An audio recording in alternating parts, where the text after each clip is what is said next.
Ça y est, la LNH est de retour et pour cette semaine, il s'est passé énormément de choses. Des buts, des surprises, des records en vue. Bref, on est reparti pour une saison de folie. Bonjour à tous et bienvenue dans le tout premier Actu Glace. L'actualité hockey servie tous les dimanches. Le 7 octobre 2025, la nouvelle saison a officiellement commencé. Et on repart pour 1312 matchs jusqu'au mois d'avril. Autant dire qu'on a plusieurs mois de hockey devant nous, avec 32 équipes et déjà de grosses histoires qui se dessinent. Et cette année, il y a une particularité qu'on n'avait pas vue depuis longtemps. Une pause olympique. La Ligue s'arrête après les matchs du 5 février et reprend le 25 février pour permettre aux joueurs de participer aux JO d'hiver 2026 à Milan-Cortina. C'est le retour des joueurs de la LNH aux JO, la première fois depuis 2014. Petite info bonus, cette saison c'est la dernière à 82 matchs. Car en effet, la LNH va passer à un format de 84 matchs la saison prochaine. Cette saison, on pourrait voir tomber plusieurs jalons mythiques. Alexander Ovechkin et Sidney Crosby poursuivent leur route vers la barre symbolique des 1700 points en carrière. Pour situer, un point c'est un but ou une passe. À chaque contribution directe sur un but, ça compte. Et autre jalon marquant cette semaine, Brent Burns a atteint la barre des 1500 matchs en LNH, ce qui est assez remarquable.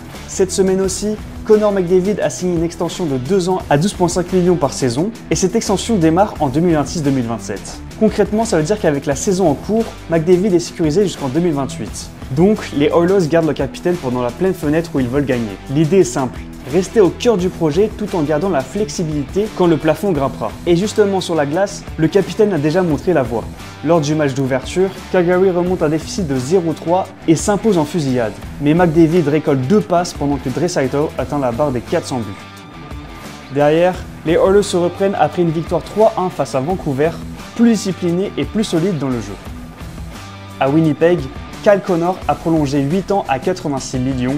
C'est le plus gros contrat de l'histoire des Jets. Puis il a enchaîné avec un triplé dès le match suivant, malgré une défaite 5-4 face à Dallas. Chez les jeunes, Matthew Sheffer, premier choix du repêchage 2025, a marqué son tout premier but en LNH face aux Capitals de Washington malgré une défaite 4-2. Côté banc, Max Sullivan est désormais le coach des Rangers et a signé sa première victoire à Pittsburgh contre son ancienne équipe.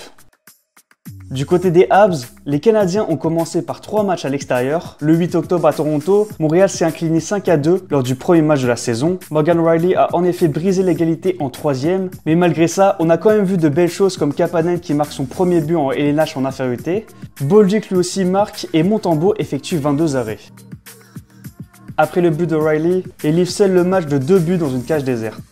Le lendemain, le 9 octobre à Détroit, réaction nette. Victoire 5-1 avec des buts de Matheson, Bolduc, Kapanen, Carrier, Slavkovski et 30 arrêts de Jakub Dubeš. Et enfin, lors du match d'hier soir, Caden Goulet a fait la différence à 15,7 secondes de la fin pour un succès 3-2. Caulfield et Bolduc marquent également lors de cette rencontre. Le capitaine Nick Suzuki récolte 3 aides et Montembeault réalise 20 arrêts. Montréal convertit 2 de ses 10 jeux de puissance dans un match très pénalisé du côté des Hawks. Mon choix pour le joueur de la semaine, c'est Zachary Bolduc. Sur la période du 7 au 12 octobre, il a marqué dans chacun de ses 3 matchs, pour un total de 3 buts, 1 passe. Il a même été décisif à Chicago avec 1 but et 1 aide dans un match gagné dans les toutes dernières secondes. C'est une performance constante, efficace et surtout déterminante dans 2 victoires de son équipe. En comparaison, Kirill Marchenko a aussi frappé fort avec un triplé dans la victoire 7-4 de Columbus face au Minnesota. Mais seulement sur un seul match. Et Kyle Connor de son côté avait également inscrit 3 buts, mais dans une défaite 5-4 contre Dallas. Donc sur l'ensemble de la semaine, c'est notre Québécois Zachary Bolduc qui s'impose logiquement.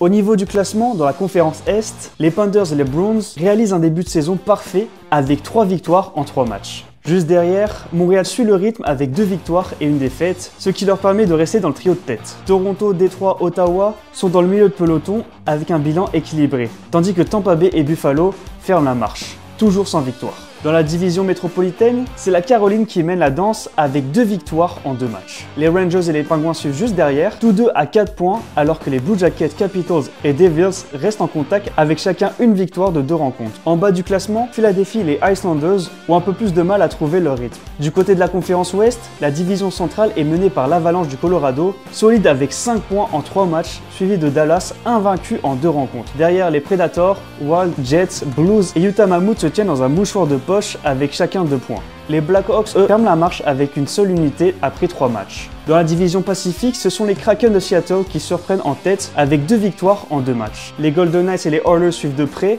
tandis que Vancouver, les Ducks et San Jose essayent de trouver de la régularité. Enfin, Los Angeles et Calgary ferment la marche pour l'instant, avec un seul succès chacun. Juste avant de se quitter, place au défi des experts.